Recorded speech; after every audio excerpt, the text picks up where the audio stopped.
Hey, heading out to the local theater. We're going to see a Broadway musical, Tony Award-winning Hadestown, or Hades. I don't know how the Greeks would have pronounced it, but it's Hades, the underworld. It's the story of two lovers. It's kind of basically the beginning of sort of a Romeo and Juliet story. It's the telling of the two Greek mythical characters of Orpheus and Eurydice. Orpheus is this incredible musician, incredible poet, the greatest of all time. Falls in love with a wood nymph named Eurydice. What a beautiful name, right? And I think if I recall correctly, the name had a lot to do with why it is Orpheus fell in love with the nymph. And at their wedding, as everybody is coming together, Orpheus looks across and sees Eurydice, and Eurydice suddenly falls to the ground and dies because apparently a snake bit her ankle and skithered off. So he lost his bride, and he became so enraged that he decided that he was going to travel down into the underworld and get her back. Because apparently that's where she went. I mean, why? Well, I guess in the Greek mythology, that's what it was. Everyone went to the underworld. This is the overworld, and then there's the underworld. And Hermes is the host with the most. Takes you between the places. Anyway, so what does he do? I think he talks Hermes into giving him passage to the underworld. He gets down to the underworld, but then he has to get to Cerberus, the three-headed dog. And the thing about Orpheus is that he's badass lyre player. For you and me, lyre is this guitar or harp. And so he starts stringing the strings, bamity bam, frequency, vibrations, and puts the dog Cerberus to sleep. And is able to then get across the river Styx by doing the same thing. Man, he plays his music, that lyre. And Charon, the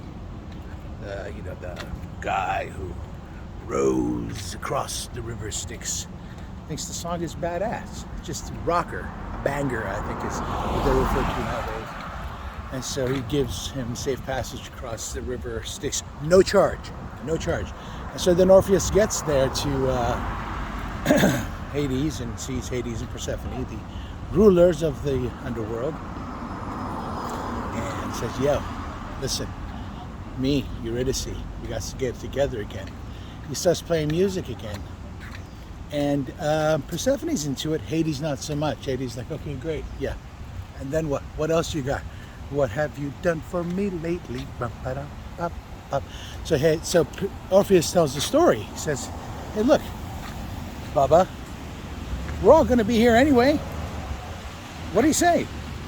Let me just have a couple more, minutes, hours, days, years with it. Up top. So Hades goes, oh, I see, this guy's trying to logic me. Oh, I see.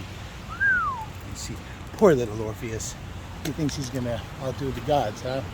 This cute little vibration-making musical device and his brilliant argumentation of love and lamentation. So he goes, okay, bro, no problem. You're all about her, right? You're all about bringing her back up, aren't you? Okay, here's what you're going to do. She'll come back with you. You're going to climb back out of the underworld, and on your way up, you can't look back to see if she's coming with you or not. I promise you, once you come back out of the underworld, Eurydice will be there with you. But on your way out, don't you dare look back, because if you look back, she's not coming. So Orpheus goes, yeah, bro, I won. So starts making that climb up that hill, back up to the underworld, and can't hear Eurydice behind him. Eurydice. So you look back and saw Eurydice. Right before he stepped out of the underworld into the overworld, just temptation got to him. He looked back, and Eurydice was pulled back into Hades. And so Orpheus tried to get back into Hades, and Hades said, no, bro, to the underworld. Hades said, no, too bad, so sad. So Orpheus spent the remainder of his days in a little tree grove playing his lyre and remembering and recalling the love he had for Eurydice, and in so doing creating the story of Pygmalion, for example, who created the perfect woman out of ivory and praise to Venus, and suddenly comes to life.